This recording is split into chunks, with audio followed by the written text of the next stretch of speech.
Negative leadership 98% थी, तो मैं 2% में था पॉजिटिव में। स्कूल मुद्दा नहीं है, एम्प्लॉयमेंट मुद्दा नहीं, हमारी इज्जत व आबरू का मुद्दा है, इस्लाम खतरे में है। अरे इस्लाम कभी खतरे में हो सकता है? ये जो कहता है इस्लाम खतरे में है, हमारी जिंदगी खतरे में है, वो कमजोर पार्टियां नारा देते हैं। उसका मतलब है हमारे लोग भी वही बांटते हैं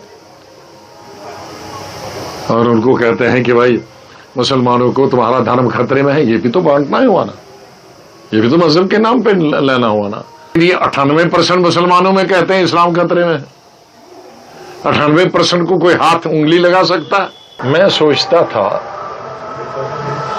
कि मुद्दे बदल जाएंगे इस इलेक्शन में, लेकिन मैं निहायत ही अफसोस से कहना पड़ता है कि मैं जब 60s में, लेट 60s में एसपी कॉलेज में पढ़ता था, तो मैं उस वक्त के लीडरों से इलेक्शनों में वो जो नारे सुनता था, स्लोगन, तकरीरें, वही तकरीरें आज भी चल रही हैं। उसके बाद मैं कश्मीर यूनिवर्सिटी में भी लीडरशिप करता था, पॉजिटिव लीडरशिप। नेगेटिव लीडरशिप 98% थी, तो मैं 2% में था पॉजिटिव में। वो 98% जो स्लोगन चलते थे कश्मीर यूनिवर्सिटी में लीडरों से सुनकर, वही आज भी चल रहे हैं। 50 साल मुझे सियासत में हो गए, 50 साल में जो कैंपेन करता था वही स्लोगन, 40 साल पहले मैं कैंपेन करता था वही स्लोगन, 30 साल 20 साल पहले मैं जब कैंपेन करता था वही स्लोगन। अब मैं भी बूढ़ा हो गया तो वही स्लोगन। तो ये स्लोगन, ये नारे कब हमारी खलासी छेड़ेंगे कि सड़क मुद्दा नहीं है, स्कूल मुद्दा नहीं है, एम्प्लॉयमेंट मुद्दा नहीं, हमारी इज्जत व आबरू का मुद्दा है, इस्लाम खतरे में है। अरे इस्लाम कभी खतरे में हो सकता है? इस्लाम तो हजारों साल दुनिया की बड़ी बड़ी ताकतें आई, वो खत्म नहीं कर पाए, तो बीजेपी क्या है? इनकी जुर्रत क्या है? तो ये जो कहता है इस्लाम खतरे में है, हमारी जिंदगी खतरे में है, वो कमजोर पार्टियां नारा देते हैं। उसका मतलब है कि वो कंपटीशन में नहीं उतरती, वो लोगों को एक्सप्लॉइट करके गलत नारे देकर, मजहबी नारे लेकर। हम बीजेपी की मुखालफत करते हैं कि तुम मजहबी नारे देते हो, सबसे बड़ी बीजेपी के खिलाफ क्यों है? क्योंकि वो मजहबी तौर पर बांटते हैं। उसका मतलब है हमारे लोग भी वही बांटते हैं और उनको कहते हैं कि भाई मुसलमानों को तुम्हारा धर्म खतरे में है। ये भी तो बांटना ही हुआ ना, ये भी तो मजहब के नाम पे लेना हुआ ना। अब डेवलपमेंट के नाम पे मैंने 50 साल पूरे हिंदुस्तान की मैं हुकूमत की, ये मंत्री रहा, सियासत की, मैंने कई लाख पब्लिक मीटिंग, इतनी किसी लीडर ने हिंदुस्तान के पब्लिक मीटिंगें नहीं की है। जिला परिषद, पंचायत समिति, डीडीसी, बीडीसी, असेंबली, लोकसभा, मैंने कभी नहीं कहा कि इस्लाम खतरे में है, मुसलमान खतरे में है, जहां 5% मुसलमान भी हो, और नहीं हुआ है। लेकिन ये 98% मुसलमानों में कहते हैं इस्लाम खतरे में है, 98% को कोई हाथ उंगली लगा सकता है?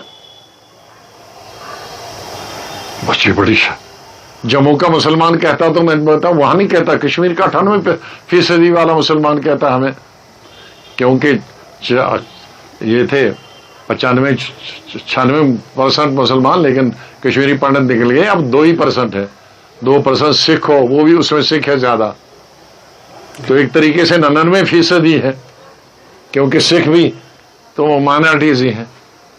तो 99% को कौन इस्लाम ले रहा? कौन मस्जिद खत्म करेगा? कत्लो गारत होगी, गुलाम नबी आजाद पहला जान देगा। तो ये इलेक्शन के क्यों धोखा दे रहे हो? 1 बार, 2 बार, 3 बार, 10 बार, अब तो छोड़ो बेचारों को। और इनके पास कपड़े भी नहीं रहे हैं, नंगे हैं, भूखे हैं। 10 होटल वालों से या 10 शिकारा سے فائدہ ٹورسٹ کو ملتا ہے اس سے ٹورزم نہیں بڑھتا. مجھے پورے ہندوستان میں بولتا ہے کہ بڑا کشمیر بہت خوشحال ہو گیا. میں نے کہا 1.5 اسمبلی کے لوگوں کو فائدہ ملتا ہے ٹورزم کا. سری نگر کے 150 لوگوں کے ہوٹل ہیں, انہی کے سری نگر میں ہیں, انہی کے گلمرگ ہیں, ان کے پہلگام ہے. پہلگام میں کسی اننت ناگ والے کا نہیں ہے, گلمرگ میں کسی بارہ مولہ والے کا نہیں ہے. وہی جو 100-200 والے سری نگر کے ہیں بلواڑ پہ, انہی کے تینوں جگہ ہیں. انہی کے دلی بھی ہوں گے, بمبئی بھی ہوں گے, اور کہیں بھی ہوں گے. اور یہ 1001 ٹیکسیاں ہوگی وہ بھی اسی آدھی کانسٹیچوئنسی کے. دکانیں ہوں گی وہ بھی اسی کانسٹیچوئنسی. 8 کانسٹیچوئنسی ہیں سری نگر میں, 1.5 کانسٹیچوئنسی سے فائدہ ملتا ہے. 90 کانسٹیچوئنسی ہیں اسٹیٹ میں. 90 کا 88 کانسٹیچوئنسی میں کیا فائدہ ہے ٹورزم کا, آئے کو یا نہ آئے. اس کی طرف دھیان نہیں کسی نے دیا. ہمارے لیڈر بھی بہت گنتے ہیں, بہت ترقی, کیونکہ وہ لیڈر بھی اسی لائن میں رہتے ہیں, میری طرح جنگل میں نہیں رہتے. ان کو معلوم ہے کہ جنگل وہی ہے ابھی. تو اس لیے مجھے غصہ آتا اپنے لیڈروں کے. چیف منسٹر مقصد نہیں ہونا چاہیے, منزل نہیں ہونی چاہیے. چیف منسٹر کا راستہ ہونا چاہیے ڈیولپمنٹ کے لیے, سڑکیں بنانے کا, اسکول بنانے کا, ہسپتال بنانے کا, امپلائمنٹ جنریشن کرنے کا. اور امپلائمنٹ بھی 2-3 قسم کی. ایک تو پڑھے لکھے کے لیے, دوسرا سکلڈ, ترکھان ہے, کارپینٹر ہے, یہ میسن ہے, دیوار دینے والا, تیسرا مزدور. میں نے ٹرپل شفٹ کس لیے کی تھی, کیونکہ ایک وقت میں پورے مزدوروں کو نہیں ملے گا, ان کو دوسری شفٹ میں ملے گا. کارپینٹر میسن کو ایک میں نہیں ملے گا, دوسرے میں ملے گا. دوسری میں نہیں ملے گا, تیسری میں تو پنجاب کے لیے وہ لوگ آتے تھے, کیونکہ یہاں سب کو ملتا تھا. لیکن سوچیں گے نہیں, کہیں گے غلام نبی آزاد پاگل تھا 3 شفٹ کی. ارے اس کے فائدے تمہیں معلوم ہی نہیں ہے, کیونکہ تم اپلائی نہیں کرو گے. تم تو اپلائی اور چیزوں کے, میں کہنا نہیں چاہتا ہوں کس کے لیے اپلائی کرتے ہو. دماغ بننا ہے کیوں, اس کو میں نے 200 کنال زمین دینی ہے, یہ میرا دوست ہے, اس کو 400 کنال زمین دینی ہے, یہ میرا دوست ہے, اس کو ہوٹل کی زمین دینی ہے سرکاری.